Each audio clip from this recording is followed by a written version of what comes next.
आपण याला 5 ते 6 तासांकरता झाकून ठेवायची. आपली मटकी चांगली फुलूस तोपर्यंत आपल्याला याला झाकून ठेवायचे आहे.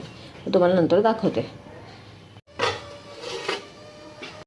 हे बघा 5-6 तासानंतर आपली मटकी छान भिजली गेलेली आहे, तुम्ही पाहू शकता. आणि ही देशी मटकी आहे म्हणून तशी अशी लहान लहान दिसते. तर आता आपण याला स्वच्छ एकदा अजून एका पाण्याने धुवून घेऊया. हे बघा हिला मी एका पाण्याने धुवून घेतली. आता आपण काय करायचं, अशा पद्धतीने एक चाळणी घ्यायची. मी इथं खाली असं भांडे ठेवले आणि चाळणी घ्यायची आपल्याला. अशा पद्धतीची मोठ्या होलची घ्यायची जराशी, म्हणजे जर आपले कोंब जे येतील ना ते अगदी ह्या चाळणीच्या अशा खालून बाहेर निघतील बरोबर. आता आपण याच्यावरती आपली जी मटकी आहे ना ते अशी पाणी नितरून घोळून टाकायची. रोळून टाकली ना मग कसं खाली खडे वगैरे असतात ते राहून जातात कधी कधी. त्यामुळे असे घेताना बघा अशा पद्धतीने रोळून टाकावे आपण वरची मटकी. हे बघा अशा प्रकारे पूर्ण मी मटकी चाळणीमध्ये काढून घेतलेली आहे. आता याच्यात थोडंसं जे पाणी असेल एक्स्ट्रा ते पण पूर्ण आपण काढून घेऊया अशा पद्धतीने. आणि हिला पूर्ण असं पाणी नितरूस तोपर्यंत चाळणीत राहू देऊया.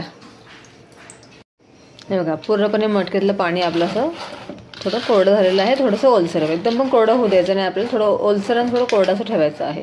आता आपण काय करायचं, खाली अशा पद्धतीने एक भांडं ठेवायचं आहे आपल्याला. त्याच्यावरती चाळणी ठेवायची आहे आपली मटकीची. आणि त्याच्यावरती आपल्याला असा कपडा झाकून रात्रभराकरता आपल्याला त्याला ठेवायचं आहे. तेव्हा याला आपल्या मटकीला छान मोड येतील. ह्या कपड्याच्या गरमीमुळे आपल्या मटकीला मस्त मोड येणार आहे. तुम्हाला मी सकाळी दाखवते उघडून. हे बघा रात्रभर मटकी ठेवली होती आपण अशा पद्धतीने झाकून. किती मस्त मोड आले तुम्ही पाहू शकता मटकीला. आणि खालपर्यंत असे मोड दिसतात चाळणीच्या. असं तुम्ही वरती करून त्याला जसं काढलं तर याला छान मोड येते. आता हे माझी मटकी ना ही देशी मटकी, त्याच्यामुळे तुम्हाला थोडी लहान लहान दिसते. पण तुम्ही पाहू शकता किती मस्त मोड आलेले आहेत. मी सांगितलेली पद्धत वापरून तुम्ही पण अशा पद्धतीने करा. आणि तुमच्याकडे जसं थंडी असेल ना, थंडीमध्ये कसं मोड यायला थोडा वेळ लागतो. त्यामुळे तुम्ही त्याला अजून 2-1 तास बाहेर राहू द्या. तुम्हाला जर वाटलं मोड कमी आलेले, थोडे कमी मोठे, तर तुम्ही थोडंसं अजून राहू द्या आणि अजून छान याला मोड येऊ द्या. आणि एकदा का मोड आले की तुम्ही त्यांना फ्रीजमध्ये एअरटाईट कंटेनरमध्ये पॅक करून ठेवू शकता. तुम्हाला जेव्हा लागेल ते तुम्ही तर वापरू शकता.